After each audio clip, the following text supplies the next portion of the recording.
Anyone would like to speak in opposition? In opposition.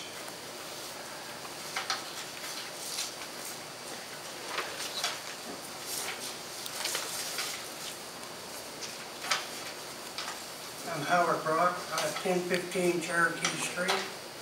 I'm right next door to this property here. And I have three things to consider.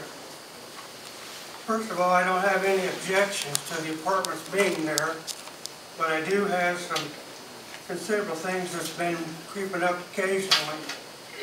One is that I don't care for loud noises or loud boom boom radio or anything in the area. That needs to be totally restricted. That is not being permitted. We've had trouble before with radios that you could hear clear down the end of the street. So we want to put, that was one of the restrictions I'm hoping that Mr. Jacob will respect on these properties. I haven't heard of any problems he's had before in his other rentals. I don't want them here.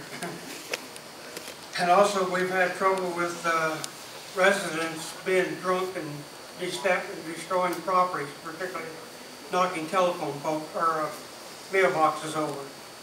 I've repaired 2 or 3 of them in my neighborhood as well. Where drunken college kids have knocked over a mailbox. So that's the only rejection I have of property being, of this many buildings being built on this one property. Outside of that, I have no objections to them being built. But these restrictions I like to have enforced one way or the other. Okay, there was another thing, that little section apart on the left-hand side of that drawing up there, Mr. Nigel wanted to buy 10 feet of that property. That 10 feet there is right up next to my windowsill. That's why it's 9.4 acres instead of 1 full acre. If that line was over there in my property, it'd be right at my windowsill. And you couldn't even slide a dime in between the two. That's how close that 10-foot is. But we turned that down. We made John Corson, realtor, was pushing me because I worked for John Corson, and he was pushing me to sell that property to Mr. Nigel for $20,000, and we turned him down flat. And as a result, I got terminated from Corson Family Properties because he didn't get the bonus that he wanted to get from that strip of land.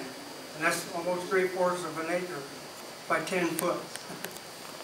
That's that one section there. So my answer is still no, and I'm just curious of what other tricks will be pulled to get access to my property, and in which I'm totally, my wife and I both agree that we're not ready to sell it. And the third thing, about 10 years ago, there was another person that wanted to build apartments all along that area, all along Bay Tree and all along Cherokee, both sides. But the city came up and said, no, you can't do that because the sewer can't handle all it. And it was a woman who wanted to buy all that, who owned all that area, but she was turned down on building apartments. And now we get some men coming in there. One builds an 8 apartment right on the corner of Marymar and Cherokee, and now Mr. Nigel wants to come in here and build 12 more. So looks like he's going to get approved anyway, probably. But that is something that's I don't know why the city would say one thing unless it was the fact that the woman was a woman and not a man. If there was a man in charge, there probably would have been apartments in that whole area as of right now, including my property.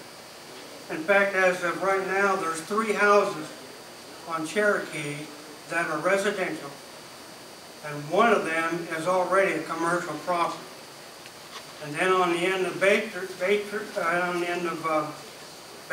there is one house, an old church building that's been vacant there for about 5 years now. And then there's that, you come around there on Miramar, there's 3 houses in that area. That would have been gone if that woman's deal would have been forthcoming, but it didn't make out. So that's what's left as of right now. And now we're coming in with 12 more units in that area. And again, I'm going to stress, I don't care for disrupted property or destroyed property. That's the only objection I have to Mr. Nigel building in that area. Thank you very much. Any questions?